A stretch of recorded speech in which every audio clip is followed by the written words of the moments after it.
Hello, Dave. It's Debbie McCulloch here, and I am the host of my podcast, Older and Bolder with Debbie McCulloch. My podcast is really a celebration of life over 50. So I interview women who are fearless, fabulous, and 50 plus. And my guests range in age all the way from 50 years old, and my oldest has been 93 years. So thank you for giving me this opportunity to speak to you today. I will answer the questions. And I hope everyone goes to my website, olderandbolder.ca. That's OLDERAND, bolder.ca. So olderandbolder.ca. And I will answer your 3 questions now. So the question, what strategies do you recommend for identifying and engaging with your audience? What I do is, I know most of my audience, the majority are women. I do have lots of men listening too, but the majority are women. But my guests are so varied. So what I like to do as well is to share that episode with a group that my guest is a part of. For instance, when I had a guest whose husband had early onset Parkinson's, I shared my episode with the Parkinson's Society.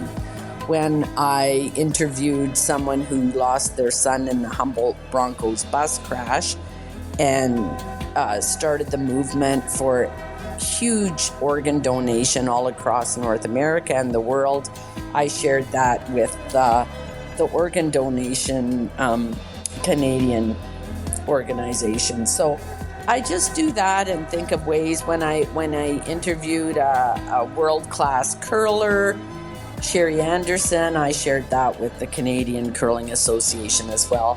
So just where you think someone might really be interested in listening to your guest, and then lots of times they're interested in other guests as well.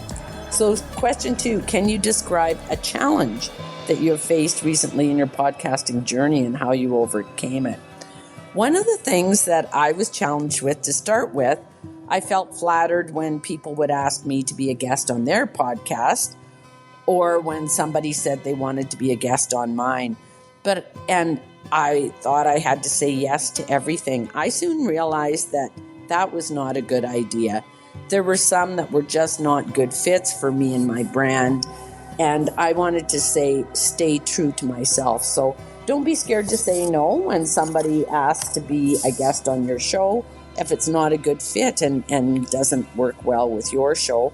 And also, if someone asks you to be a guest on their show, if it really has nothing to do with what your message is or who you are, don't be scared to say no. And then question number 3, what tools or resources do you find indispensable for your podcast planning, production, or promotion? I don't do my own editing, so my editor and producer is a godsend to me. I don't know what I'd do without her. However, I find my own guests and I do all of that. And I have found the resource of podcastguests.com really invaluable to finding some very interesting and unique guests. And then I also find so many of my guests on other people's podcasts. So I listen to some especially that are similar themes to mine or on resilience or some like that. And one thing I do want to say, especially to you, Dave, is your podcast has been really, really good for me. I have loved it. It is a very good resource for everyone. So again, the How to Podcast with Dave Campbell is a great resource for everyone. Thanks a lot, Dave. Have a great day. Bye-bye.